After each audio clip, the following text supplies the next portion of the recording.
美國的斬殺線，全網大家聊了快2禮拜了吧？大部分中國人弄清楚怎麼回事以後，還是一臉震驚啊！當年看《電鋸驚魂》的結局，那高達從地上爬起來的時候，我這嘴也就張到這個程度啊！其實呢，這概念在美國根本不是什麼秘密啊，人家連名字、算法、官網、年度報告都給你準備好了，就是叫法不怎麼讓人印象深刻，叫個愛麗絲閾值，這不是網友發明的，不是陰謀論，更不是什麼反美敘事，是美國自己長期公開使用的一套经濟指標。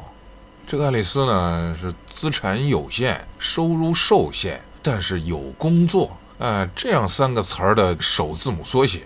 說人話就是你沒閒錢，工資不高，但你每天老老實實上班，你不算窮，因為你的收入高於美國那條早就被唾而罵之的聯邦貧困線了，但你也絕對談不上過得去啊，因為你掙的錢呀，根本不夠你把最基本的生活維持下去。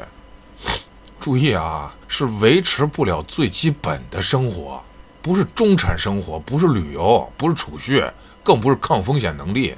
這個愛麗絲體系啊，有一個非常殘酷但也很誠實的地方啊，它不玩全國一刀切，它就直接告訴你，在某一個具體的县，一个家庭要活着，最低要花多少錢，房租多少，托兒多少，吃飯多少，通勤多少，醫療多少，手機和網絡多少，再加上要交的稅是多少，這一整套算下來，得出一個數字，就叫家庭生存預算。再反推回來，算出一個最低收入標準，這就是愛麗絲閾值。低於這個數，不管你有沒有工作，結果都一樣，你負擔不了基本生活。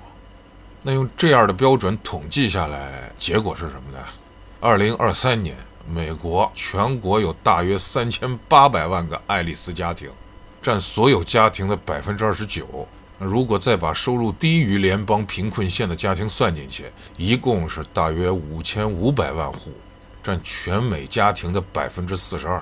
那換句話說，美國將近一半的家庭在現實生活中是活不穩的。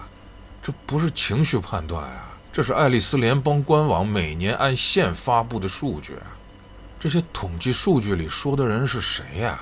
不是你想象中的懶人，也不是不工作的人。恰恰相反，他們是社會最離不開的那批人，收銀員、護理、助理、卡車司機、保安、服務員、幼教、低級文職，他們當中很多人打2份甚至3份工啊，結果還是交完房租就開始心跳加速了。他們不是沒錢花，但是每天都在做那種不該存在的選擇題呀。今天是先買菜還是先交電費啊？孩子是抓緊看醫生還是再拖一拖呀？車要是不加油，明天上班怎麼辦呀？太模棱棱來個聽得來。你要是問美國人這事兒是不是真的，他們連眼睛都不會眨一下啊，直接告訴你就是真的，因為他們自己就在這個體系裡活着呀。美國拍了那麼多電影、電視劇、紀錄片，講的就是這些事兒。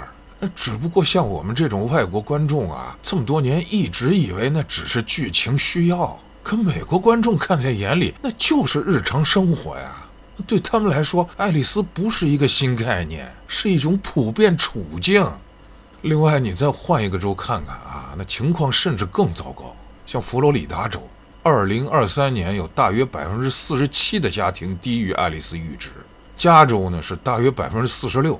路易斯安那州甚至接近50%，也就是說，在某些州，一半家庭在統計意義上是付不起基本生活成本的。這個時候，你再去看什麼美國中產比例、美國人均收入，只會覺得這些數字本身就像個笑話啊。所以你這幾天要是聽網上說西雅圖38%的家庭在斬殺線以下，但不是拍腦袋想出來的，不是編故事，那是直接對應華盛頓州的愛麗絲數據啊！我們聽完了驚掉下巴，互相感慨說太他媽不可思議了。可對美國人來說，這不過是官方報告裡的常規數字。那真正讓人感到痛心的地方是什麼呀？愛麗絲人群不是社會的失敗者，而是被系統長期消耗的人。他們撐着社會運轉，卻沒有任何安全墊。他們不符合救濟標準啊，但是也永遠存不下錢來。他們既不在貧困統計裡，也不屬於中產敘事。用我們的話來說，就是一群還能再扛一扛的懸崖邊上的人。所以這個斬殺線不是突然出現的真相。美國社會其實已經在這種現實裡浸泡了很久很久了。愛麗絲不僅僅是一個統計指標，它是一面鏡子。一個所謂富裕的超級大國，背後是深入骨髓的普遍的經濟脆弱。為什麼那麼多美國家庭沒有安全感啊？為什麼一點風吹草動就能引發連鎖崩潰啊？愛麗絲站在那兒那麼多年了，早就告訴你原因了。理解愛麗絲，就是理解當今美國社會焦慮的根源。衡量一個社會的健康程度，你別只看頂層的財富和平均的經濟數據啊，你得看看那些辛勤工作的普通人，能不能夠免於墜落懸崖的恐懼。